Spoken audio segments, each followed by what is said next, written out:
Good morning दोस्तों।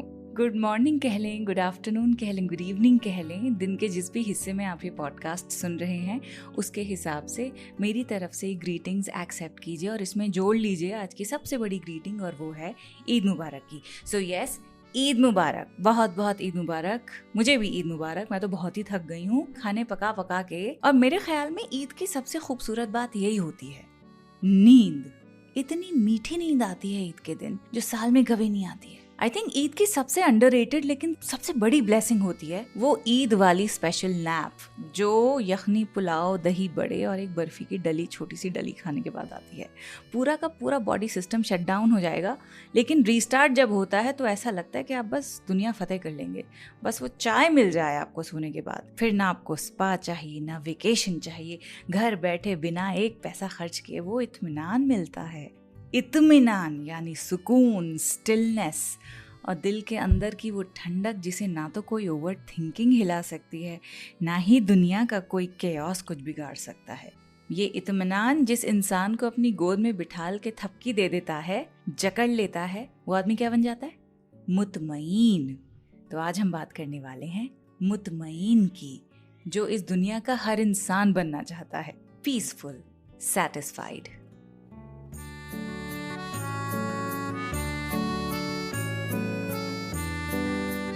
The Quint पर शुरू हो चुका है उर्दू नामा। मेरा नाम है फबीहा सैयद। ईद का रोज है आज। इसे इत्मीनान की वजह से मैंने सोचा क्यों ना आज हम मुतमईन लोगों की बात करें।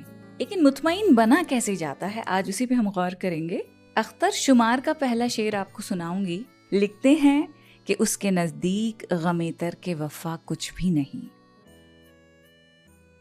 उसके नजदीक गमे तर्क वफा कुछ भी नहीं, मुतमईन ऐसा है वो जैसे हुआ कुछ भी नहीं।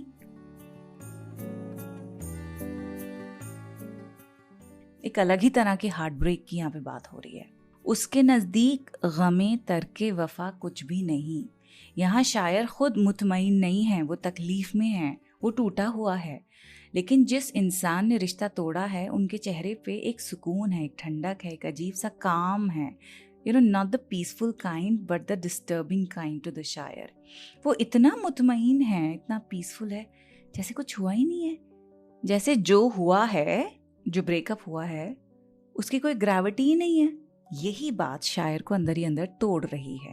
Because when you go through something massive and the other person walks away with calm, you start questioning your own experience. क्या उनके लिए ये रिश्ता सिर्फ एक चैप्टर था, जबकि मेरे लिए तो पूरी किताब थी। यही होता है ना कई रिलेशनशिप्स में कि एक इंसान बहुत ज़्यादा इन्वेस्ट करता है, दूसरा इंसान जो उसे फ़र्क भी नहीं पड़ता। और इस सब की असल परख कब होती है? जब रिश्ता टूटता है। So this शेर uses मुतमईन in a very powerful, very layered way. Normally इत्मीनान एक ऐसी चीज़ है जिसे हर कोई चेस कर रहा है, सक्सेस, हीलिंग, पीस। लेकिन यहाँ पे शायर उल्टी बात कह रहा है। वो कह रहा है कि उसका मुतमईन होना, मतलब शायर के महबूब का, शायर को बेचैन कर गया। Their clarity becomes your confusion. तो इन अ वे ये जो शेर है ये हमसे पूछ रहा है कि can peace when it's one-sided feel like betrayal? क्योंकि जब रिश्ता दोनों का ही था तो सुकून भी दोनों को ही मिलना चाहिए था। या तो सुकून दोनों को एक साथ मिलता, एक तरह से मिलता, या फिर तकलीफ भी दोनों को ही होती रिश्ता टूटने पर। लेकिन यहाँ तो एक इंसान मुतमईन है और एक मुसलसल टूट रहा है। तो ये क्या सवाल उठा रहा है कि रिश्ता था भी कि नहीं, कि उसके नजदीक गमे तर्के वफा कुछ भी नहीं, मुतमईन ऐसा है वो जैसे हुआ कुछ भी नहीं।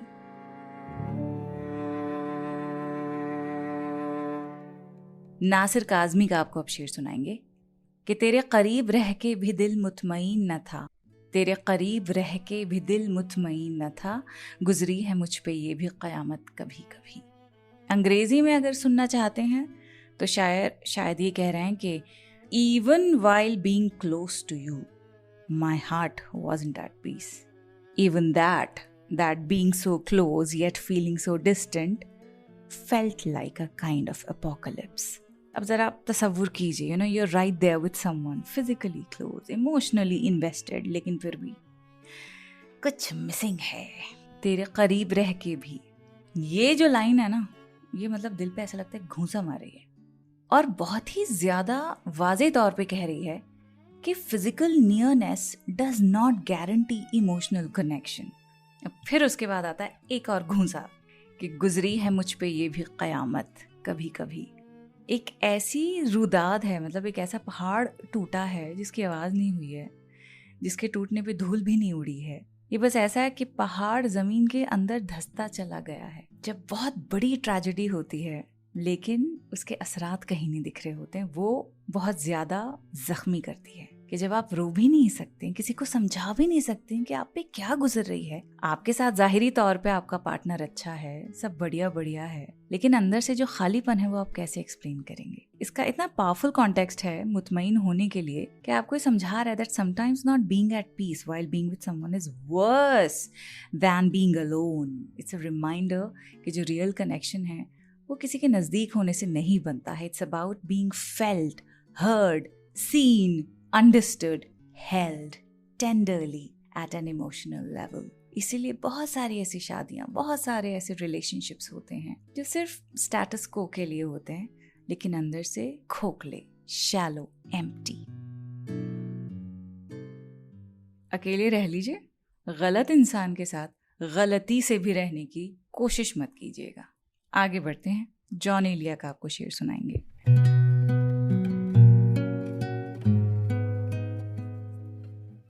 सब मेरे बगैर मुतमईन हूँ, मैं सबके बगैर जी रहा हूँ। वाह, लिखते हैं कि let everyone be at peace without मी।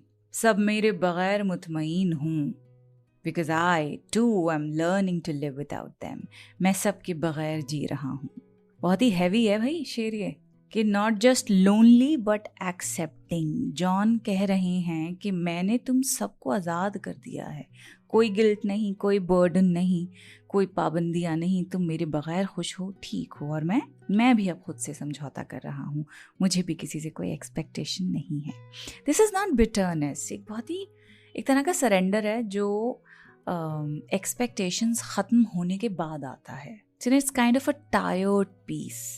शायर is extending this logic to himself also. वो कह रहे हैं कि अगर मैं सबके बगैर जी रहा हूँ तो शायद मैं भी किसी की कंपनी का मोहताज नहीं हूँ। तो इस शेर से अगर कोई लाइफ लेसन हासिल आपको करना है तो इसको ऐसे समझिए कि is it possible to let go of everyone you ever needed and still live, still be alive.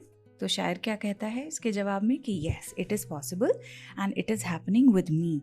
लेकिन ये जो क्वाइट एंड्योरेंस है यही आपको आगे चल के हील करना शुरू कर देती है। आप इसके आदी हो जाते हैं, फिर समझ आता है हमारे लिए यही बेहतर था। So this is not about being okay, it's about being resigned to the fact that maybe being okay is no longer dependent on anyone staying।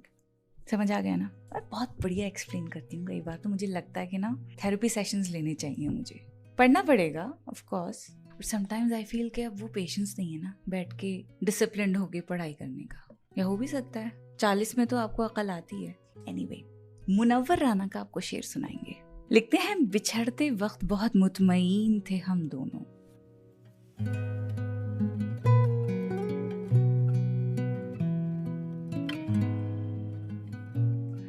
बिछड़ते वक्त बहुत मुतमईन थे हम दोनों, किसी ने मुड़ के किसी की तरफ नहीं देखा।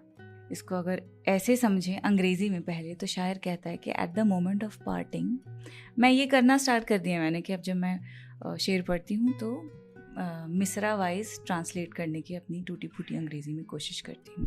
तो शायर कहता है कि at the moment of parting किसी ने मुड़ के किसी की तरफ नहीं देखा, neither of us looked back at the other.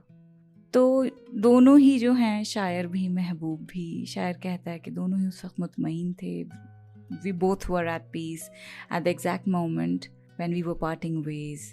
तो सुन के तो ऐसा लग रहा है कि बहुत ही अच्छी बात है ना, म्यूचुअल डिवोर्स या म्यूचुअल ब्रेकअप कह लीजिए। एक खूबसूरत हिस्ट्री के बाद जब दो लोग ये तय करते हैं कि हम इससे आगे नहीं बढ़ सकते हैं, तो वो बड़ा ही तकलीफ दे पॉइंट होता है। किसी ने मुड़ के किसी की तरफ नहीं देखा, no glances, no second chances, no hesitation. ऐसा लग रहा है दोनों ने आपस में ये खामोशी से अग्री कर लिया है कि इससे ज्यादा हो ही नहीं सकता कुछ। It's about a kind of finality कि दोनों को पता था कि अगर दोनों में से कोई एक मुड़ेगा तो दोनों को तकलीफ होगी, और ये सेपरेशन बेरेबल ही इसलिए बनी है क्योंकि दोनों ने ये तय कर लिया है कि पलट के कोई नहीं देखेगा। तो ये कह के कि किसी ने मुड़ के किसी की तरफ नहीं देखा, शायर ये कह रहा है that we are done and no turning back.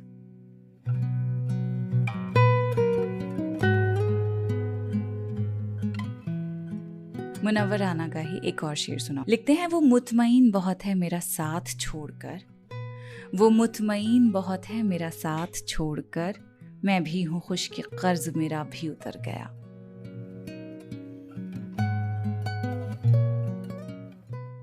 यानी जो शख्स मुझे छोड़ गया है उसको कोई गिल्ट नहीं है, ना रिग्रेट है, ना कंफ्यूजन है, उसके चेहरे पर सुकून है, एक क्लैरिटी है उसके दिल में, वो अपने इस फैसले से बहुत सेटिस्फाइड है, इमोशनली सेटल्ड है।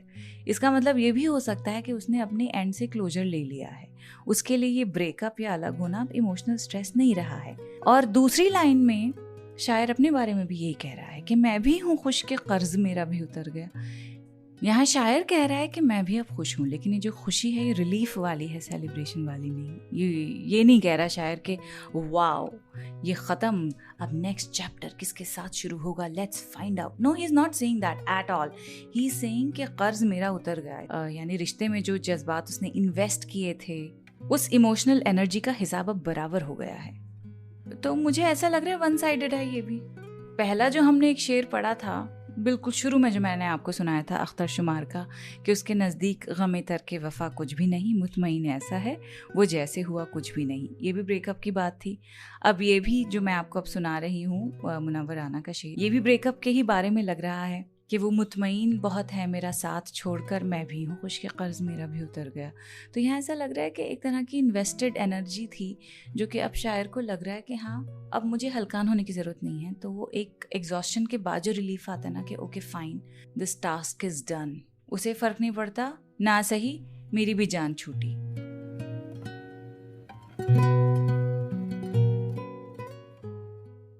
आगे आपको सुनाते हैं पीर नसीरुद्दीन शाह नसीर का एक शेर के बज़्म हबाब में हासिल ना हुआ चैन मुझे, मुतमईन दिल है बहुत जब से अलग बैठा हूँ।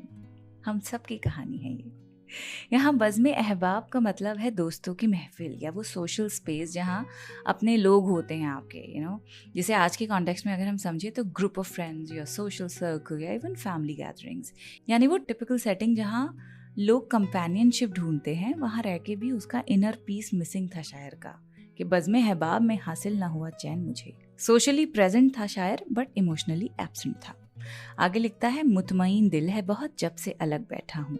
ये सेकंड लाइन ऑलमोस्ट एक रिवर्सल है कि जब से मैं इन सब से अलग हो गया हूँ, रिश्तेदारों से, दोस्तों से, मतलब अपने सोशल सर्कल से, या जब से मैंने डिस्टेंस चूज किया है तब से दिल बिल्कुल मुतमईन है, एकदम peaceful, settled, without internal noise. ये शेर उन लोगों के लिए बहुत रिलेटेबल है जो लोगों के बीच होके भी इमोशनली डिस्कनेक्टेड फील करते हैं। ऐसे लोगों के लिए एक और लफ्ज है उर्दू का आदम बेजार, यानी इंसान जब इंसान से बेजार रहता है, परेशान रहता है, आदम बेजार, अलग रहना पसंद करता है, आदम बेजार, शादियों में जाना अवॉइड करता है, दावतें अवॉइड करता है, आदम बेजार।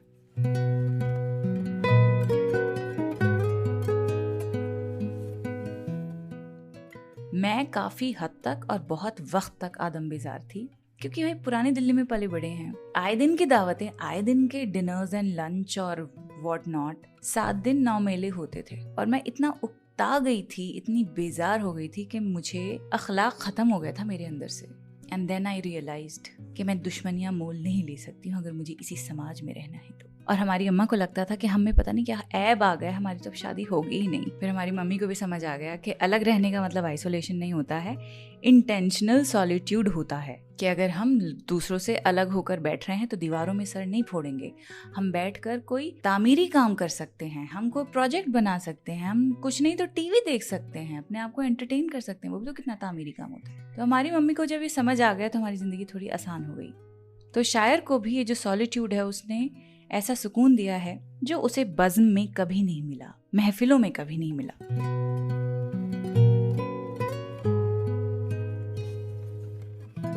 अब आ जाइए पॉडकास्ट के आखिर में, जहाँ पे हम परवीन शाकिर की एक बहुत खूबसूरत गजल आपके लिए छुपाए रखे हैं। लिखती हैं, अजाब देगा तो फिर मुझको ख्वाब भी देगा, अजाब देगा तो फिर मुझको ख्वाब भी देगा, मैं मुतमईन हूँ मेरा दिल तेरी पनाह में है। यहाँ परवीन शाकिर कह रही हैं कि जो दर्द दे रहा है वही मेरे सुकून का जरिया है और मैं उसी की पनाह में हूँ, एंड दिस थॉट कंफर्ट्स मी। उसने अपने आप को शख्स के हवाले कर दिया है जो उसे टॉर्चर कर रहा है।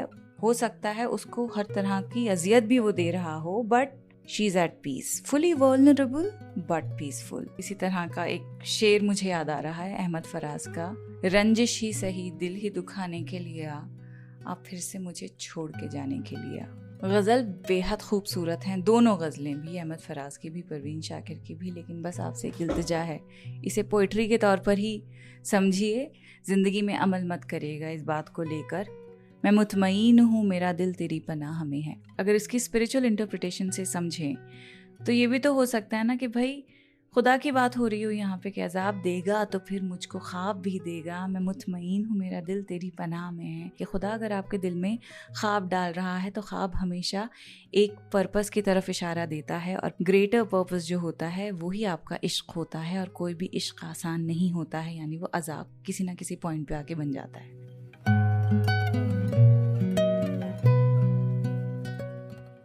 परवीन शाकिर ही की जो गज़ल है जिसका ये शेर है वो पूरी पढ़ना चाहती हूँ।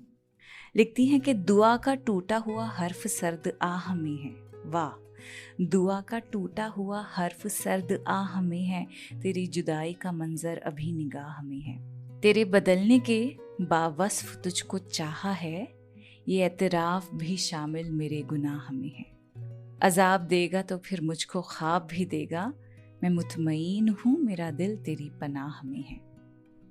बिखर चुका है मगर मुस्कुरा के मिलता है, वो रख रखाव अभी मेरे कज कुलाह में है। जिसे बहार के मेहमान खाली छोड़ गए, वो एक मकान अभी तक मकी की चाह में है। यही वो दिन थे जब एक दूसरे को पाया था, हमारी सालगिरह ठीक अब के माह में है। मैं बच भी जाऊं तो तन्हाई मार डालेगी, मेरे कबीले का हर फर्द कत्लगाह में है।